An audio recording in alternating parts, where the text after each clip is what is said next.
How to apply promo code in Lyft. Hey everyone, welcome back to my channel. I am Bimal from the Solution Guy. In today's video, I will simply show you how you can use a promo code in the Lyft app. So just make sure to watch this video till the end. In order to use a promo code in the Lyft app, first of all, launch the Lyft app from your device. And what you have to do is tap on the three horizontal lines at the top left hand corner to access the menu.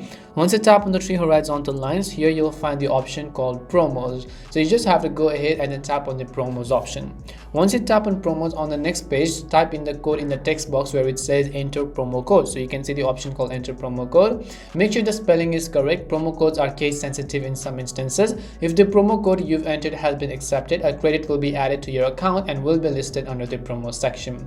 And that's all it takes to apply promo code in Lyft. It's very simple. We hope the video was really helpful, and if it did help you, then make sure to leave a like and subscribe to my channel. If you've got any more questions, feel free to also leave them down. Thank you very much for watching till the end of this tutorial, and see you soon in our next video.